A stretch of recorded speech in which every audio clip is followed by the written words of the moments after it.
जय श्री कृष्ण। आप सभी को निर्जला एकादशी की ढेरों शुभकामनाएं, पांडव एकादशी की ढेरों शुभकामनाएं।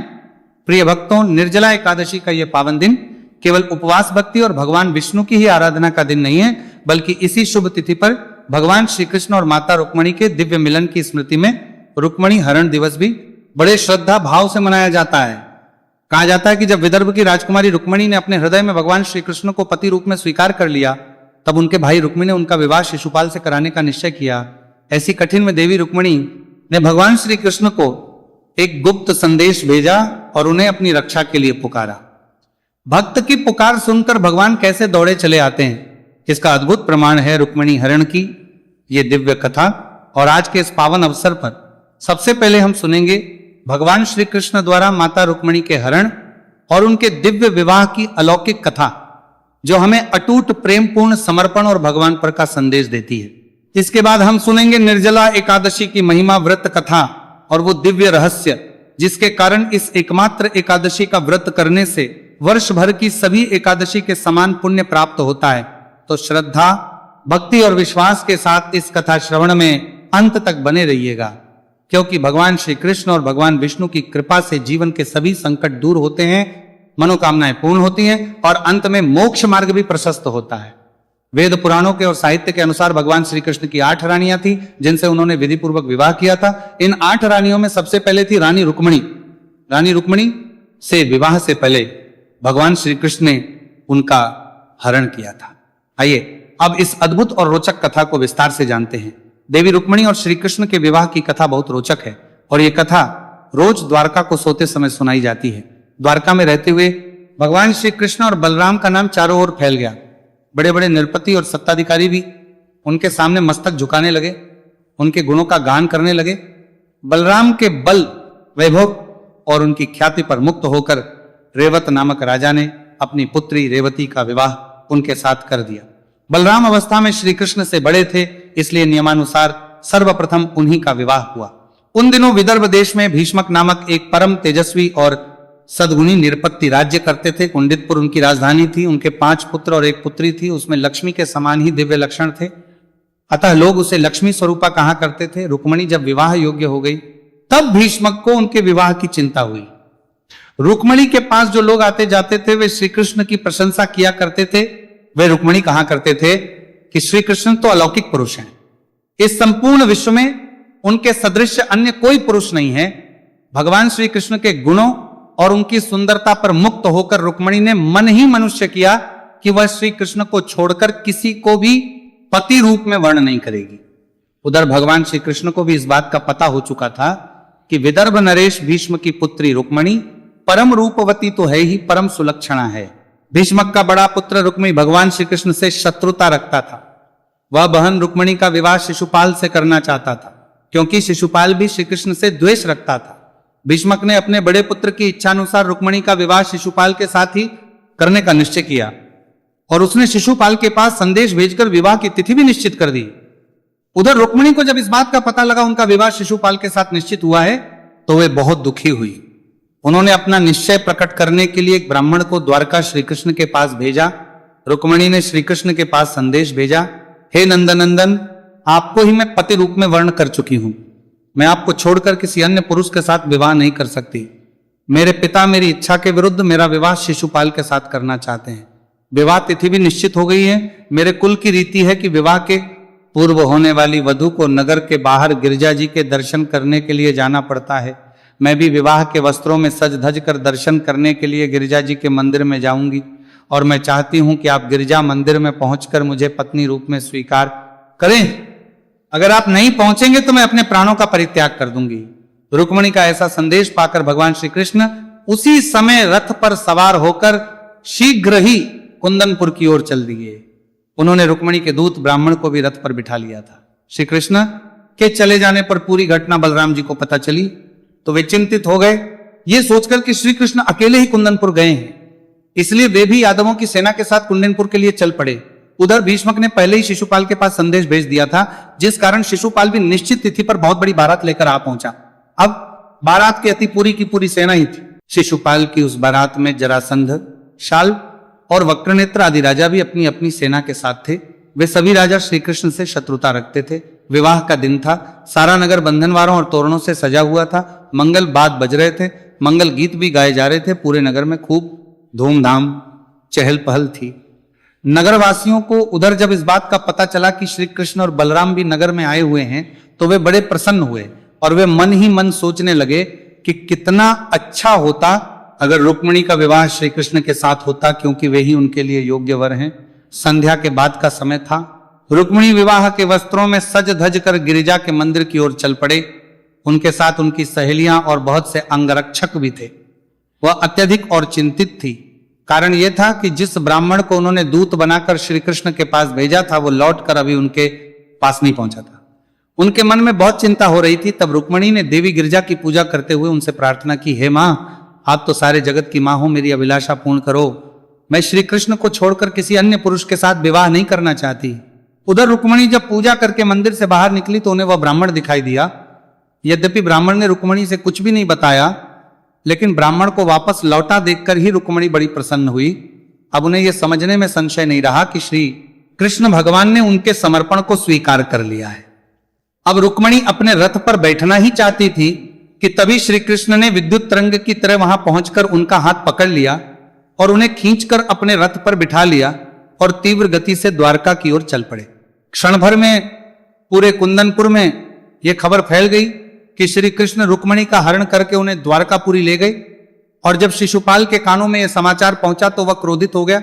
उसने अपने मित्र राजाओं और उनकी सेनाओं के साथ श्री कृष्ण का पीछा किया। तो बीच में ही बलराम और अन्य यदुवंशियों ने शिशुपाल आदि को रोक लिया। भयंकर युद्ध हुआ। बलराम और यदुवंशियों ने खूब वीरता के साथ लड़कर शिशुपाल आदि सेना को नष्ट कर दिया। आखिरकार शिशुपाल आदि निराश होकर कुंदनपुर से चले गए।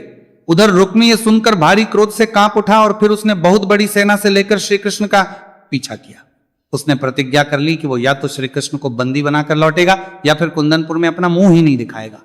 इसके बाद रुक्मिणी और श्री कृष्ण के बीच घनघोर युद्ध हुआ। श्री कृष्ण उसे युद्ध में हराकर अपने रथ से बांध दिया, किंतु बलराम ने उसे छुड़ा लिया।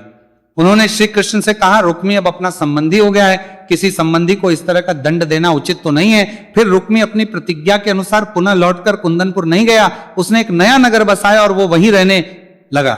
कहते हैं कि रुक्मिणी के वंशज आज भी उस नगर में रहते हैं। भगवान श्री कृष्ण ने रुक्मिणी जी को द्वारका ले जाकर उनके साथ विधिवत विवाह किया। प्रद्युम्न उन्हीं के से उत्पन्न हुए थे जो कि कामदेव के अवतार थे। श्री कृष्ण की पटरानियों में रुक्मिणी देवी का महत्वपूर्ण स्थान था। उनके प्रेम और उनकी भक्ति पर भगवान श्री कृष्ण मुग्ध थे। ये थी रुक्मिणी हरण की कथा। सभी प्रेम से बोली, श्री कृष्ण भगवान की जय, देवी रुक्मिणी की जय। पद्म पुराण में वर्णित निर्जला एकादशी व्रत कथा के अनुसार एक बार युधिष्ठिर महाराज ने भगवान श्री कृष्ण से कहा, जनार्दन, सारा महत्व मैंने सुन लिया। अब ज्येष्ठ के शुक्ल पक्ष में जो एकादशी आती हो उसका भी वर्णन कीजिए। भगवान श्री कृष्ण बोले, राजन, इसका वर्णन परम धर्मात्मा सत्यवती नंदन व्यास जी करेंगे, क्योंकि ये संपूर्ण शास्त्रों के तत्व के और वेदांगों के पारंगत विद्वान हैं। तब वेद व्यास जी कहने लगे, दोनों ही पक्षों की एकादशी को भोजन ना करें। द्वादशी को स्नान आदि से पवित्र होकर फूलों से भगवान केशव की पूजा करके नित्य कर्म होने के पश्चात पहले ब्राह्मणों को भोजन देकर अंत में स्वयं भोजन करे। राजन, जनना शौच और मरना शौच में भी एकादशी को भोजन नहीं करना चाहिए। यह सुनकर भीमसेन बोले, परम बुद्धिमान पितामह, मेरी उत्तम बात सुनिए। राजा युधिष्ठिर, माता कुंती, द्रौपदी, अर्जुन, नकुल और सहदेव ये एकादशी को कभी भोजन नहीं करते और मुझसे भी हमेशा यही कहते हैं कि भीमसेन, तुम भी एकादशी को ना खाया करो। किंतु मैं इन लोगों से यही कह दिया करता हूं कि मुझसे भूख नहीं सही जाएगी। तब भीम की बात सुनकर व्यास जी ने कहा कि भीम, अगर तुम्हें स्वर्गलोक की प्राप्ति अभीष्ट है और तुम नरक को दूषित समझते हो तो दोनों पक्षों की एकादशी को भोजन कभी मत करना। तब भीमसेन फिर बोले, महाबुद्धिमान पितामह, मैं आपके सामने बिल्कुल सच्ची बात कह रहा हूं। एक बार भोजन करके भी मुझसे व्रत नहीं किया जा सकता हूं, फिर उपवास करके तो मैं भला रह ही कैसे सकता हूं। मेरे पेट में व्रत नामक अग्नि सदा प्रज्वलित रहती है, इसलिए जब बहुत अधिक खाता हूं तभी अग्नि शांत होती है। इसलिए महामुनि, मैं वर्ष भर में केवल एक बार ही उपवास कर सकता हूं, जिससे स्वर्ग की प्राप्ति हो जाए और जिसके करने से मैं कल्याण का भागी हो सकूं। मुनिवर, ऐसा कोई एक व्रत निश्चय करके बताइए, मैं उसका यथोचित रूप से पालन करूंगा। तब व्यास जी ने कहा, भीम, ज्येष्ठ मास में सूर्य वृष राशि पर हो या मिथुन राशि पर, शुक्ल पक्ष में जो एकादशी हो उसका यत्न पूर्वक निर्जल व्रत करो। केवल कुल्ला आचमन करने के लिए मुख में जल डाल सकते हो, उसको छोड़कर और किसी प्रकार का जल विद्वान पुरुष को मुख में नहीं डालना चाहिए, नहीं तो व्रत भंग हो जाता है। एकादशी को सूर्योदय से लेकर दूसरे दिन के सूर्योदय तक मनुष्य जल का त्याग करे तो यह व्रत पूर्ण होता है। इसके बाद द्वादशी को निर्मल प्रभात काल में स्नान करके ब्राह्मणों को विधि पूर्वक जल और स्वर्ण का दान करें।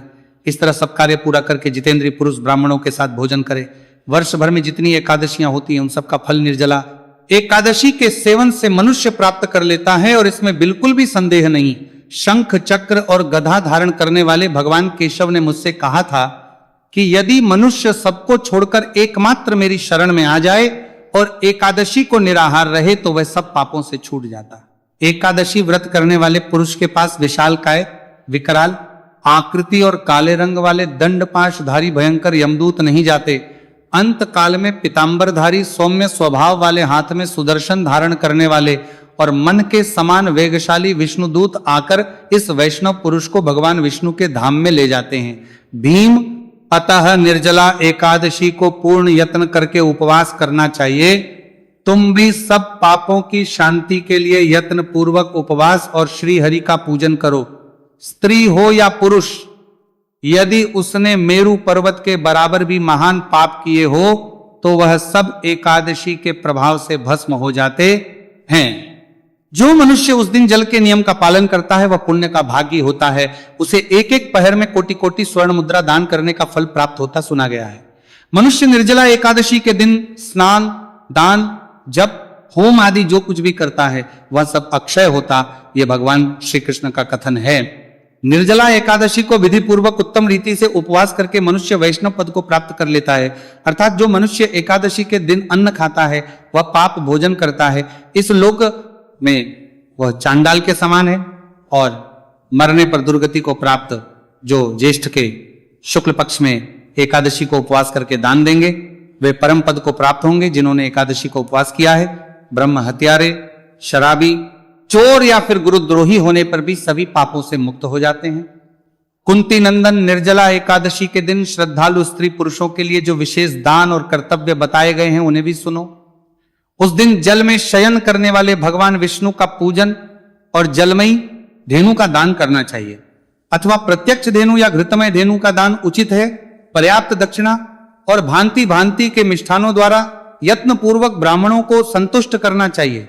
ऐसा करने से ब्राह्मण अवश्य संतुष्ट होते हैं और उनके संतुष्ट होने पर श्री हरि मोक्ष प्रदान करते हैं। जिन्होंने श्रम, दम और दान में प्रवृत्त हो श्री हरि की पूजा और रात्रि में जागरण करते हुए इस निर्जला एकादशी का व्रत किया है, उन्होंने अपने साथ ही अपनी बीती हुई 100 पीढ़ियों को और आने वाली 100 पीढ़ियों को भगवान वासुदेव के परम धाम में पहुंचा दिया है। तथा निर्जला देने अर्थात निर्जला एकादशी के दिन अन्य वस्त्र, गौ, जल, शैया, सुंदर आसन, कमंडल और छाता दान करने चाहिए। जो श्रेष्ठ और सुपात्र ब्राह्मण को जूता दान करता है वे सोने के विमान पर बैठकर स्वर्ग लोक में प्रतिष्ठित होता है। जो इस एकादशी की महिमा को भक्ति पूर्वक सुनता तथा जो भक्ति पूर्वक उसका वर्णन करता है वे दोनों स्वर्ग लोक में जाते हैं। चतुर्दशी युक्त अमावस्या को सूर्य ग्रहण के समय श्राद्ध करके मनुष्य जिस फल को होता है वही इसके श्रवण से भी प्राप्त होता है। पहले दंत धावन करके यह नियम लेना चाहिए कि मैं भगवान केशव की प्रसन्नता के लिए एकादशी को निराहार रहकर आचमन के सिवा दूसरे जल का भी त्याग करूंगा। द्वादशी को देव देवेश्वर भगवान विष्णु की पूजा करना चाहिए। गंध, धूप, पुष्प और सुंदर वस्त्र से विधि पूर्वक पूजन करके जल का घड़ा संकल्प करते हुए निम्न मंत्र का करें। देव देव देव देव रसिकेश अर्थात संसार सागर से तारने वाले देव देव रसिकेश, इस जल के घड़े का दान करने से आप मुझे परम गति की प्राप्ति कराइए। व्यास जी कहते हैं, भीमसेन ज्येष्ठ मास में शुक्ल पक्ष की जो शुभ एकादशी होती है उसका निर्जल व्रत करना चाहिए तथा उस दिन श्रेष्ठ ब्राह्मणों को शक्कर के साथ जल के घड़े दान करने चाहिए। ऐसा से मनुष्य भगवान विष्णु के समीप पहुंचकर आनंद का अनुभव करता है। इसके पश्चात द्वादशी को ब्राह्मण भोजन कराने के बाद स्वयं भोजन करें। जो इस प्रकार पूर्ण रूप से पाप नाशनी एकादशी का व्रत करता है वे सब पापों से मुक्त होकर अनामय पद को प्राप्त होता है। ऐसे व्यक्ति को मोक्ष की प्राप्ति हो जाती है। यह सुनकर भीमसेन ने भी इस शुभ एकादशी का व्रत आरंभ कर दिया। तभी से यह एकादशी इस श्लोक में पांडव एकादशी के नाम से विख्यात हुई। ये थी निर्जला एकादशी व्रत की कथा। प्रेम से बोलिए श्री लक्ष्मी नारायण भगवान की जय। आज एकादशी का व्रत है और आप में से अधिकतर लोगों ने आज एकादशी व्रत का पालन भी किया होगा, एकादशी का उपवास भी रखा होगा अपनी ओर से। आप सच्ची श्रद्धा और विश्वास के साथ एकादशी का व्रत रखकर नियमों का पालन भी कर रहे होंगे। लेकिन महाराज अम्बरीश की तरह एकादशी व्रत का पूरी तरह से पालन करना बहुत मुश्किल है और हमें भी करनी चाहिए, लेकिन हम वर्तमान युग यानी कलयुग से प्रभावित लोग हैं, इसलिए सभी तरह के नियमों का पालन नहीं कर सकते, इससे हमें दोष लग सकता है। लेकिन आज की इस कथा को सुनने से लगने वाला दोष दूर हो जाता है या कम हो जाता है। सतयुग के समय की बात है, महाराजा अम्बरीश थे और वे इतने बलवान थे कि बिना सोए एक पैर पर खड़े होकर बिना जल ग्रहण किए और बिना सांस लिए 1 वर्ष तक उपवास कर सकते थे। युग में ना तो हम बलवान हैं ना ही उन्नत, लेकिन हां हम सौभाग्यशाली हैं कि हमें इतनी कठोर तपस्या करने की आवश्यकता नहीं पड़ती। कलयुग में भगवान ने हमें बहुत ही कम भक्ति में लेकिन सच्ची भक्ति से ही प्रसन्न हो जाने का आशीर्वाद जो दे रखा है। श्री चैतन्य महाप्रभु ने समझाया है कि एकादशी के दिन यदि भूख लगे तो फल, रस या दूध ले सकते हैं, लेकिन लगातार कुछ भी नहीं लेना चाहिए। भरपेट खाने या पीने की इच्छा से यदि एकादशी के दिन किसी भी चीज का सेवन किया जाता है, भले ही वो व्रत से क्यों ना हो, तो उससे भी व्रत खंडित हो जाता है। यहां तक कि भरपूर नींद का भी त्याग करना चाहिए। नींद बस उतनी ही लेनी चाहिए जितने की आलस से हमारा दूर हो सके और हमारे शरीर की थकान दूर हो सके। दिन रात जागते हुए हमें एकादशी का दिन श्री हरि का स्मरण, श्री कृष्ण का स्मरण और जप करते हुए बिताना चाहिए, जैसा कि अम्बरीश महाराज ने किया था।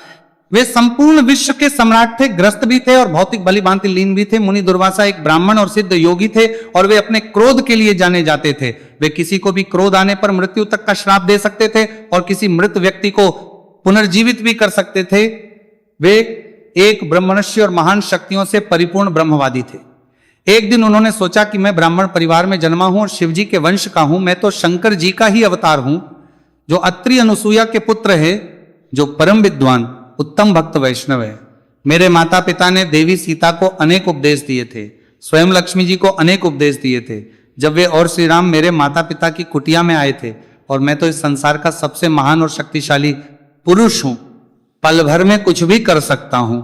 इधर मथुरा के मधुबन स्थित अपने महल में अम्बरीश महाराज ने महाद्वादशी का पालन किया, जिसमें उन्होंने ना तो जल ही पिया और ना ही वे सोए। उन्होंने दिन जब स्मरण, देवताओं की सेवा और प्रार्थना में, भक्ति में स्वयं को लीन रखा। अगले दिन श्री कृष्ण की पूजा के बाद जब वे अपना उपवास खोलने ही वाले थे कि तभी दुर्वासा मुनि उनके महल में आ पहुंचे। दुर्वासा मुनि एक देवता के समान बड़े सिद्ध और ब्रह्मवादी थे, लेकिन उन्होंने एकादशी का पालन नहीं किया था। कहा जाता है कि वे एकादशी व्रत नहीं रखते थे। अम्बरीश महाराज ने उनसे महाद्वादशी एकादशी व्रत खोलने का अनुरोध किया ताकि उसके बाद वे भी स्वयं प्रसाद ग्रहण कर सके। दुर्वासा मुनि ने उत्तर दिया, हाँ, लेकिन मैं पहले पास में ही स्थित यमुना जी में स्नान करूंगा और मुझे स्नान करने में ज्यादा अधिक समय नहीं लगेगा। उन्होंने स्नान करने में इतनी देर कर दी, जानबूझकर इतनी देर लगाई कि एकादशी का व्रत पारण मुहूर्त, शुभ मुहूर्त समाप्त होने में अब कुछ ही क्षण शेष रह गए थे। इधर महाराज व्याकुल हो गए कि एक तो एकादशी बीता जा रहा है, दूसरे बिना दुर्वासा मुनि को प्रसाद दिए, बिना उन्हें भोजन कराए वे उनसे पहले भोजन कैसे ग्रहण कर ले। उन्होंने सोचा कि एक ब्राह्मण ऋषि, एक सिद्ध महायोगी मेरे द्वार पर आए हुए हैं और वे कोई साधारण व्यक्ति तो है नहीं। मुझे स्वयं महाप्रसाद ग्रहण करने से पहले उन्हें महाप्रसाद अर्पित करके उनका सम्मान करना चाहिए, नहीं तो मैं संस्कृति की उपेक्षा करूंगा और संभवतः नरक में ही जाऊंगा। दूसरी ओर मुझे अपना एकादशी व्रत भी रखना चाहिए, जो सांसारिक कर्म नहीं है, ये दिव्य है। और अगर मैं उचित समय पर शुभ मुहूर्त में महाप्रसाद ग्रहण ना करके इसका पालन ना करूं तो मेरी भक्ति नष्ट हो सकती है, अब तक किए गए सारे पुण्य कर्म नष्ट हो सकते हैं। क्या करूं? क्या मुझे इन ब्राह्मण का सम्मान करना चाहिए या फिर अपनी भक्ति का बहुत देर गहन विचार विमर्श करने के बाद उन्होंने भक्ति को ही सम्मान देने का निर्णय लिया। सोचने लगे कि मैं किसी भी प्रकार से भक्ति के विरुद्ध कोई कार्य नहीं कर सकता, चाहे मुझे कुछ भी भौतिक समृद्धि खोनी पड़े, चाहे इसके लिए मुझे नरक में ही क्यों ना जाना पड़े, मैं एकादशी का अनादर किसी भी कीमत पर नहीं करूंगा और मैं चाहे कुछ भी हो जाए एकादशी व्रत का पारण निर्धारित मुहूर्त के भीतर ही करूंगा। और फिर उन्होंने भगवान श्री कृष्ण की पूजा में प्रयुक्त चरणामृत की एक बूंद पी ली।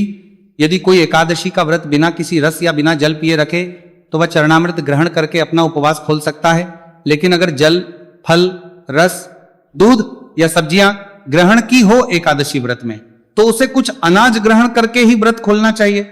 यानी कि निर्जल व्रत रखने वाले लोगों को एकादशी व्रत का पारण जल या चरणामृत ग्रहण करके ही खोलना चाहिए।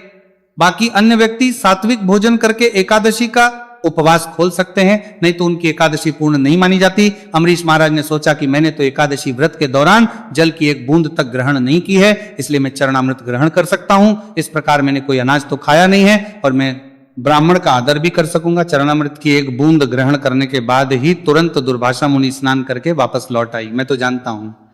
वे गरजते हुए अम्बरीश महाराज से बोले, तुम तो बस एक झूठे भक्त हो, मैं एक सिद्ध ब्राह्मण हूं, तुम मेरे वंश को जानते हो, तुम मेरी महान शक्तियों को जानते हो, फिर भी तुमने मेरा अपमान करने का साहस किया है, मैं तुम्हें तुरंत जलाकर भस्म कर दूंगा। ऐसा कहकर उन्होंने अपने बालों की एक शिखा निकाली और उसे जमीन पर पटका और उसे जलती हुई अग्नि में बदलने का आदेश दिया। अब वह राक्षस महाराज अम्बरीश की ओर दौड़ा और उन्हें जलाकर भस्म करने का प्रयास करने लगा। उसी समय सुदर्शन चक्र वहां प्रकट हुए। श्री कृष्ण ने अपने चक्र को वैष्णवों यानी उनकी शरण में आए हुए भक्तों की रक्षा करने का उपदेश दे रखा था, इसलिए सुदर्शन ने अग्निकुंड राक्षस को ही जलाकर राख कर दिया और अब वह दुर्वासा ऋषि की ओर बढ़ने लगे, जो अपने पैरों को सिर पर रखकर भाग खड़े हुए। दुर्वासा ऋषि भागते हुए चिल्लाने लगे, बचाओ बचाओ, कोई मुझे बचाओ। उधर जब अग्नि राक्षस अम्बरीश महाराज के पास पहुंचा तो राजा ने मंत्र माता उच्चार किया और निर्भीक बने रहे। उन्होंने सोचा मेरा जीवन तो और मेरी मृत्यु तो श्री कृष्ण पर ही निर्भर है।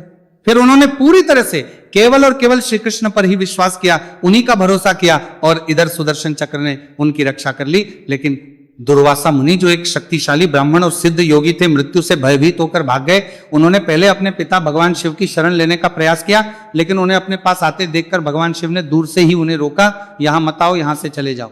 मैं जानता हूं कि तुम क्यों भाग रहे हो। तुम इस विकट परिस्थिति में इसलिए पड़े हो क्योंकि तुमने एक वैष्णव का अपमान किया है और मैं जानता हूं कि वैष्णव कितने भावशाली होते हैं और मैं उन्हें नाराज करने से बिल्कुल डरता हूं। अगर मैंने तुम्हें शरण दी तो यह सुदर्शन मुझ पर भी आक्रमण करेगा। महादेव के पास से निराश होकर अब दुर्वासा मुनि ब्रह्मा जी के पास गए, जिन्होंने भी उनकी सहायता करने से इनकार कर दिया। इसके बाद वे भगवान विष्णु के पास गए और हाथ जोड़कर प्रार्थना करने लगे, हे श्री हरि, हे भगवान विष्णु, मुझे अपने शस्त्र से बचाइए, मैं आपकी शरण में हूं। भगवान विष्णु ने कहा, मैं तो तुम्हारी रक्षा करने में असमर्थ हूं क्योंकि मैं स्वतंत्र नहीं हूं, मैं तो अपने भक्तों से बंधा हुआ हूं। उन्होंने अपना हृदय मुझे समर्पित जो कर दिया है, इसीलिए मैंने अपना हृदय उन्हें समर्पित कर रखा है। मैं किसी भी प्रकार से अपने भक्तों से स्वतंत्र नहीं हूं, मैं पूरी तरह से अपने भक्तों के वश में हूं क्योंकि मेरे भक्त भौतिक इच्छाओं से पूरी तरह मुक्त है, इसीलिए मैं उनके हृदय के भीतर ही निवास करता हूं। अगर किसी के कांटा चुभ जाए तो कांटा तो उसके पैर से ही निकालना होगा, उसके सिर से तो कांटा निकाला नहीं जा सकता। इसीलिए भगवान विष्णु ने कहा कि वैष्णव मेरे लिए सर्वोपरि है, उनकी रक्षा करना मेरा परम कर्तव्य है। और अगर तुम उद्धार पाना ही चाहते हो तो तुम्हें तुरंत अम्बरीश महाराज के पास ही जाना चाहिए। उन्हें साधारण ग्रस्त या साधारण क्षत्रिय राजा समझने की भूल बिल्कुल मत करना। ये मत सोचना कि अरे वो तो कुछ भी नहीं, वो मेरे हृदय हैं, तुम जाकर उन्हें प्रणाम करो। सांसारिक लोग अक्सर सोचते हैं कि मैं तो कितना ज्ञानी, धनी और शक्तिशाली हूं। अरे ये पाखंडी वैष्णव तो निकम्मे हैं, केवल हरे कृष्ण का जाप करते हैं, कोई सार्थक कार्य तो करते नहीं। ऐसा कभी मत करना, बल्कि सच्चे और निष्ठावान वैष्णव बनो, तभी श्री कृष्ण आपकी रक्षा करेंगे और अपना आशीर्वाद आपको प्रदान करेंगे। भगवान के आदेश पर दुर्वासा मुनि तुरंत महाराज अम्बरीश के पास उनके महल में लौट आए।